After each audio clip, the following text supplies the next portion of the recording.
Hello students, welcome again in this channel EduMaster. Today our topic is learning, which is in B.Ed second semester, and this topic is very important to learn. So let's start. In this video we will learn about the meaning, concept and nature of learning and then learning process. हमें पता है students कि जैसे एक बच्चे का जन्म होता है उस टाइम उसे कोई नॉलेज नहीं होती, कोई स्किल नहीं आती, लेकिन धीरे धीरे टाइम के साथ साथ वो बहुत सारी चीज़ें सीख जाता है। जैसे वो बोलना सीखेगा, चलना सीखेगा, कुछ टाइम बाद वो लिखना भी सीखेगा, पढ़ना सीखेगा। जो कुछ भी उसके आसपास वो देखेगा, एक्सपीरियंस करेगा, उन चीज़ों को वो लर्न करेगा, एक्वायर करेगा। और ये सारी चीज़ें, ये जो लर्निंग प्रोसेस है, ये थ्रू आउट लाइफ चलती रहेगी। अब सबसे पहले करते हैं लर्निंग मीनिंग क्या है लर्निंग का। Learning means to learn something, कुछ नया सीखना लर्निंग है, जिसे हम हिंदी में अधिगम कहते हैं। Learning is a continuous process, ये थ्रू आउट लाइफ चलती रहेगी। It starts from birth and continues till death. अगर हम इसे और भी अच्छे से डिफाइन करें तो learning is a permanent change in behaviour through experience. अनुभवों के द्वारा जो हमारे व्यवहार में परिवर्तन आता है उसे हम अधिगम कहते हैं। कैसे आएगा ये परिवर्तन? जैसे हम अगर कुछ एक्सपीरियंस कर रहे हैं, कुछ नया सुन रहे हैं, कोई नॉलेज गेन कर रहे हैं, इंफॉर्मेशन गेन कर रहे हैं, कुछ कॉन्सेप्ट ले रहे हैं, हम मशीन को ऑपरेट करना सीख रहे हैं या ड्राइविंग करना सीखते हैं, कोई स्किल हमें आ जाती है, तो उसे हम लर्निंग कहेंगे। लेकिन वो एक परमानेंट चेंज लाए हमारे बिहेवियर में, या फिर वो लॉन्गर पीरियड ऑफ टाइम के लिए होनी चाहिए। इतनी टेम्पररी नहीं कि आज सुबह हमने कुछ सीखा, शाम तक भूल गए या एक दो दिन में भूल गए, तो उसे हम लर्निंग नहीं कहेंगे।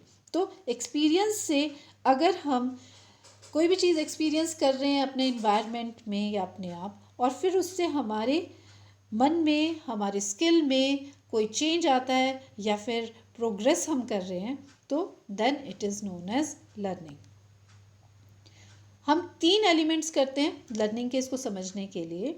First is learning involves behavioural change. हमारे बिहेवियर में कोई चेंज आएगा, यानी कि हम कुछ अटेन कर रहे हैं, कुछ गेन कर रहे हैं, नॉलेज या इन्फॉर्मेशन।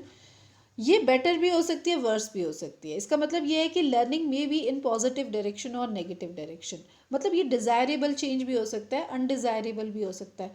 अच्छी बातें भी सीख सकते हैं, गलत भी सीख सकते हैं।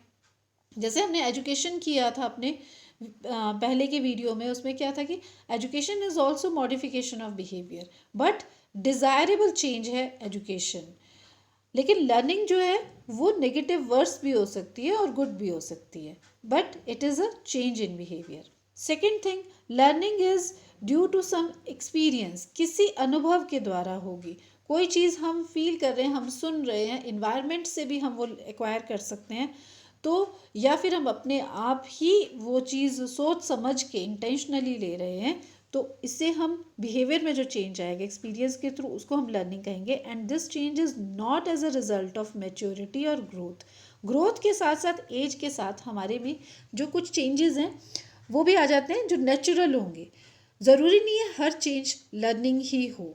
कुछ चेंजेस ऐसे होते हैं, जैसे कि एडोलेसेंस को अगर हम लेंगे तो एडोलेसेंस पीरियड में चेंजेस आते हैं बॉडी में, उसे हम लर्निंग नहीं कहेंगे। जो बॉडी में अपने आप चेंजेस आ रहे हैं विद ग्रोथ और मैच्योरिटी, या फिर इमोशंस में चेंजेस आ रहे हैं, तो वो भी हम लर्निंग नहीं कहेंगे। तो इमोशंस को हैंडल करना हम लर्निंग कह सकते हैं, या अपने को हेल्दी कैसे रखना है, अपनी बॉडी को कैसे फिट रखना है, वो लर्निंग हो सकता है। लेकिन सभी चेंजेस जो हैं उन्हें हम लर्निंग नहीं कहेंगे। This behavioural change must be relatively permanent और for longer period of time. कुछ टाइम के लिए स्थायी तौर में हमारे में रहने चाहिए ये चेंजेस, तभी हम उसको लर्निंग मानेंगे। So these are the three elements of learning. Now some definitions of learning. Gates ने बहुत इंपॉर्टेंट डेफिनेशन दी है लर्निंग की। Learning is behavioural modification which occurs as a result of experience as well as training.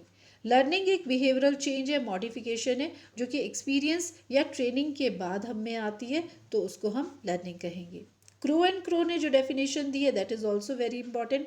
Learning is process of acquisition of knowledge, habits and attitude.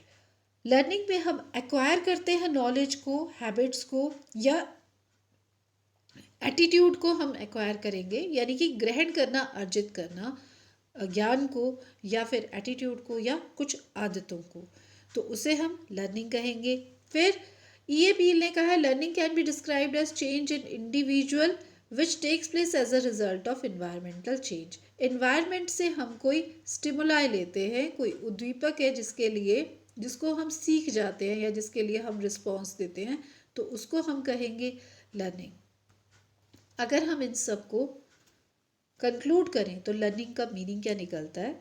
Learning means to acquire knowledge, understanding, skill और attitude through experience. Experience से अगर हम किसी भी अनुभव के द्वारा या किसी पर्सन से या पढ़कर या सुनकर अपनी किसी भी सेंसेस से हम नॉलेज एक्वायर कर रहे हैं, अंडरस्टैंडिंग ले रहे हैं, स्किल हम ले रहे हैं, या एटीट्यूड में हमारे कोई भी पॉजिटिव या नेगेटिव चेंज आ रहा है, तो उसको हम लर्निंग कहेंगे। तो ये हमने किया meaning of learning. Learning 3 domains में होगी या तीनों लेवल पे हो सकती है। वो 3 लेवल्स क्या है? It may be in cognitive level, cognitive which means at mental level, यानी कि मेंटल एक्टिविटीज़ हम कुछ गेन कर रहे हैं मेंटल लेवल पर, नॉलेज हम अंडरस्टैंडिंग ले रहे हैं या कॉन्सेप्ट क्लैरिटी हो रही है, तो जो भी कोग्निशन में हमारे चेंज आ रहा है या कोग्निटिव लेवल पे हम जो गेन करेंगे, दैट इज लर्निंग। दूसरा लेवल है affective which is related with feelings, emotion and interest. तो अगर हमारे एटीट्यूड में चेंज आएगा या कोई इंटरेस्ट हमारे डेवलप हो रहे हैं, हम में कोई वैल्यू चेंज आ रहा है, हम इमोशंस को हैंडल करना या बैलेंस करना सीख रहे हैं, या कोई भी चेंजेस आ रहे हैं, तो उसको हम कहेंगे वो लर्निंग है इन अफेक्टिव डोमेन। फिर है साइकोमोटर लेवल। साइकोमोटर क्या है? Which is related with physical body movements और फिजिकल एक्टिविटीज़ हम करते हैं, सीखेंगे, जैसे वॉकिंग या डांसिंग, स्पोर्ट्स, मशीन को ऑपरेट करना या आर्ट एंड क्राफ्ट, जिसमें भी हमारे हैंड्स, हमारे लेग्स या कोई भी बॉडी ऑर्गन अगर इन्वॉल्व हो रहा है, तो उसको हम साइकोमोटर लेवल कहते हैं। तो इससे रिलेटेड एक्टिविटीज़ जब हम सीखते हैं तो उसको हम कहेंगे लर्निंग एट साइकोमोटर लेवल। तो ये 3 डोमेन्स हमने किए जिसमें हमारी लर्निंग होती है। Now the characteristics of learning, इसको हम नेचर ऑफ लर्निंग भी कह सकते हैं। लर्निंग क्या है? लर्निंग का नेचर क्या है? वो है लर्निंग इन्वॉल्व्स चेंज। ये तो हमने कर लिया कि लर्निंग से कुछ चेंज आता है, हम कुछ एक्वायर करेंगे और ये चेंज आएगा।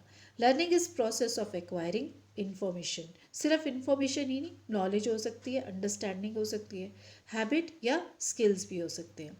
ऑल लर्निंग इन्वॉल्व्स एक्टिविटी, कुछ ना कुछ एक्टिविटी ज़रूर होगी लर्निंग में।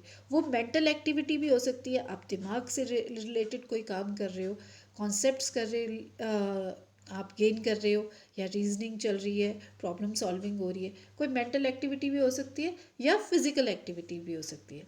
Learning require interaction with environment. हमारे जो भी लर्निंग हम करेंगे, लर्न करते हैं चीज़ें, all these are the result of interaction with environment. Environment से ही हम एक्सपीरियंस गेन करते हैं। It is the result of experience. Learning is life long process, throughout life चलती रहती है। Learning involves problem solving. Learning के पीछे जब भी हम कोई चीज़ लर्न करते हैं, we are always solving some sort of problem, किसी न किसी प्रॉब्लम का हम सॉल्यूशन निकाल रहे होते हैं।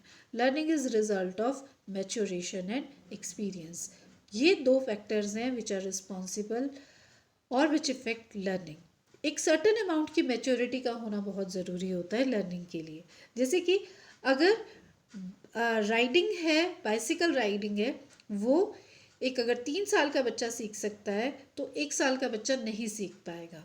वैसे ही अगर कोई भी चीज़ 10 इयर्स का बच्चा सीख पाएगा, कोई मैथमेटिकल प्रॉब्लम्स है या कोई लैंग्वेज से रिलेटेड कॉन्सेप्ट्स है, साइंस के कॉन्सेप्ट्स हैं, वो अगर 10 इयर्स का बच्चा सीखेगा तो वो 5 इयर्स का नहीं सीख पाएगा। तो एक सर्टन मैच्योरिटी का होना ज़रूरी है। और दूसरी इंपॉर्टेंट चीज़ है एक्सपीरियंस, जो हम कर चुके हैं कि लर्निंग जब भी होगी it will be through experiences. Now the types of learning. Learning की टाइप्स है मोटर लर्निंग, ये हम समझ ही चुके हैं कि इसमें क्या है कि जो भी साइकोमोटर लेवल पे होगी, मसल से रिलेटेड, बॉडी से रिलेटेड जो भी लर्निंग होगी, तो उसे हम कहेंगे मोटर लर्निंग। वर्बल लर्निंग जो कि लैंग्वेज से रिलेटेड है, कम्युनिकेशन स्किल से रिलेटेड होगी, science, symbol, words, sounds, figures को समझना, तो वो वर्बल लर्निंग है। देन कॉन्सेप्ट लर्निंग, कॉन्सेप्ट्स को समझना, ये हायर ऑर्डर कोग्निटिव प्रोसेस में आ जाता है, जैसे thinking, reasoning, understanding, abstract ideas से डील करना, तो जो कि अंडरस्टैंडिंग लेवल पे है, कॉन्सेप्ट क्लैरिटी होना, तो इसे कॉन्सेप्ट लर्निंग कहेंगे। फिर डिस्क्रिमिनेशन लर्निंग, चीज़ों के बीच में डिस्क्रिमिनेट कर पाना, डिस्टिंग्विश करना, उनमें अंतर समझना, क्लासिफिकेशंस करना, ये है discriminative learning. Then attitude learning, attitude में कोई भी चेंज आना, पॉजिटिव, नेगेटिव, जो हमारा एटीट्यूड बनता है चीज़ों को देखकर किसी भी कंटेक्स्ट में, दैट इज़ एटीट्यूड लर्निंग। अब इसके बाद नेक्स्ट है लर्निंग प्रोसेस। लर्निंग होता कैसे, ये प्रोसेस किस तरह से होगा। लर्निंग एक तो सबसे पहले it is a continuous process, हमेशा होता रहेगा। और स्मिथ ने बताया है, साइकोलॉजिस्ट ने स्मिथ ने बताया कि लर्निंग के कुछ एलिमेंट्स हैं जो इन्वॉल्व होंगे हमेशा लर्निंग में। तो ये एलिमेंट्स कौन से हैं। सबसे पहले क्या होगा, जब भी हम लर्निंग करेंगे there must be some motive, कुछ पर्पस है, डिज़ायर हो सकती है, नीड हो सकती है, which is responsible for learning certain task. फिर ये जो मोटिव है हमारा जो पर्पस है, हमारी इच्छाएं हो सकती है, हमारी आवश्यकताएं, ज़रूरतें हो सकती हैं, या कोई भी मोटिव है, उससे डिसाइड होता है हमारा गोल। इस मोटिव को पूरा करने के लिए हम कुछ टारगेट बनाते हैं अपना, जो पूरा करेगा इसको। अपने गोल तक पहुंचने के लिए हम बहुत सारे रिस्पॉन्स करते हैं, एक्टिविटीज़, एक्शंस करते हैं। उनमें से कुछ रिस्पॉन्सेज सक्सेसफुल रहते हैं, कुछ अनसक्सेसफुल भी हो सकते हैं ड्यू टू बैरियर्स और ब्लॉक्स। कुछ हिंड्रेंसेस आएगी, रुकावटें आएगी। उन रुकावटों से भी हम सीख जाते हैं कि कैसे उनको दूर करना है, या कौन से करेक्ट रिस्पॉन्सेज रहेंगे हमारे जो हमारे गोल तक पहुंचाएंगे। तो ये हमें लर्निंग सिखाते हैं। अब इसको डायग्राम से समझते हैं। सबसे पहले क्या किया हमने, फर्स्ट एलिमेंट इज मोटिव और पर्पस। हमारा कोई ना कोई मोटिव होगा, जैसे किसी का मोटिव हो सकता है मनी अर्न करना, तो मनी अर्न करना मोटिव है। उसकी नीड है, नीड भी हो सकती है, डिज़ायर भी हो सकती है। अब इस नीड को पूरा करने के लिए, डिज़ायर या मोटिव को पूरा करने के लिए कोई भी इंडिविजुअल अपना गोल सेट कर सकता है।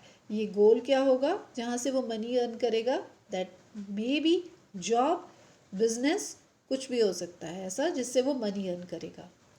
अब इस तक, अपने गोल तक पहुंचने के लिए वो बहुत सारे वेरिड रिस्पॉन्सेज करेगा। हो सकता है वो इंटरव्यू फेस करे, ठीक है, कहीं पे जॉब देखने जाए, लेकिन कुछ बैरियर्स आएंगे। जैसे वो बैरियर हो सकता है कि क्वालिफिकेशन कम है, ये बैरियर हो सकता है कि आप में कॉन्फिडेंस कम है, ये भी बैरियर हो सकता है कि आपकी कम्युनिकेशन स्किल्स अच्छी नहीं है।